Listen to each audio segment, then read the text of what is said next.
Dalawa pong anak niyo, ma'am. Yes po. 11 years old and 14 years old. Yes po.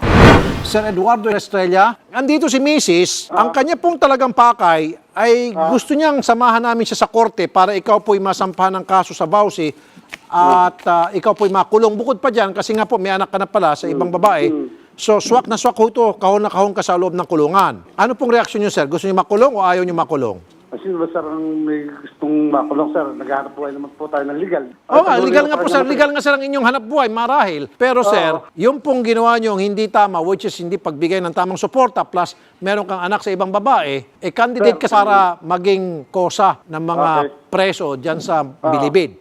Sir, sinabi ko naman po sa kanya na magbibigay ako, basta papunta niya sa akin mga bata, bibigay ko sa bata. Nag-usap na tayo dati sa barangay. May usapan tayo doon na magbibigay ka ng 5,000 a month. Pero ni Singkunduling wala kang binigay sa akin. Hinayaan kita ng ilang years. Kasi may negosyo naman ako.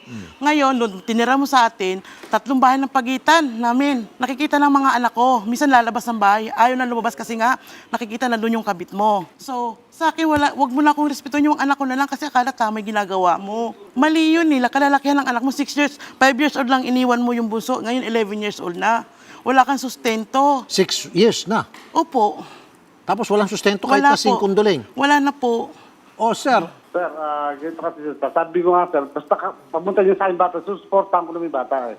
Susuportahan, 6 years ka na hindi nagsusuporta. Hindi man, sir, pinapupunta yung bata sa akin. Sir, ikaw ang pupunta sa bata. Ikaw ang pupunta sa pamilya mo para mag-abot ng pera. Minsan ako nagpunta ron, sir. Ano sinabi sa akin? Wala daw ako karapatan pumunta sa sarili kong bahay. Alam mo, may usapan tayo sa barangay na magbibigay ng 5,000, wala kang tinupad. Hindi ko pinagbabawalan ang anak ko. Open, pumunta ka sa bahay. Di ba nung galing ka sa abroad, deport ka, kasama mo yung kabit mo, buntis pala nung dumating. Tinago mo sa loob ng bahay nyo.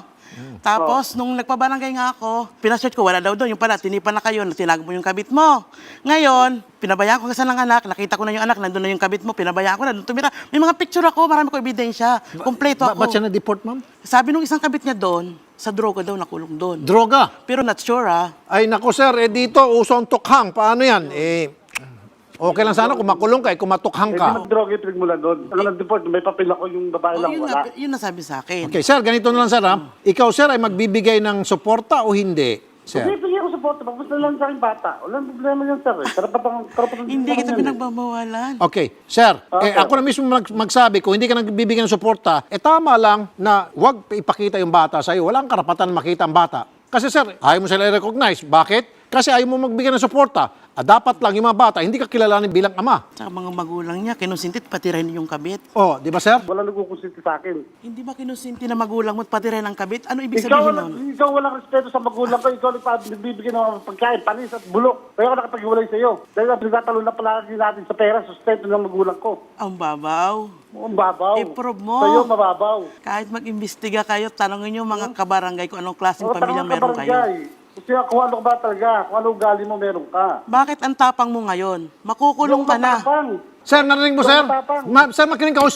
Sabi ni ma'am, bakit daw ang tapa mo? Makukulong ka na, matapang ka pa. Doon ka na magtapang-tapangan sa loob ng bilibid. Sir, hindi ako matapang. Oh, Hindi ako bakit yung matapang, boses mo? sir. Hoy, hinaan mo yung boses mo para hindi ka isipin ni ma'am na nagmamatapang ka. Ikaw po ang mayroong malaking kasalanan. Dapat ikaw po, sir, magpakumbaba. Sir, hindi naman po ako nagmamatapang. Magpapakumbaba ka o hindi? Dahil kapag hindi, puputulin ko itong conversation na ito, sasamahan ko na siya sa korte, and I'm telling you, bago magpasko, meron ka ng waran. Hindi ako nagbibiro, sir. Kasi matibay yung ebidensya niyan, meron kang anak sa ibang babae. Huwag na yung Bausi. Okay? You must mabilis yung meron kang anak sa ibang babae. Sir, sinasabi ko naman po, magbibigay ako. Okay.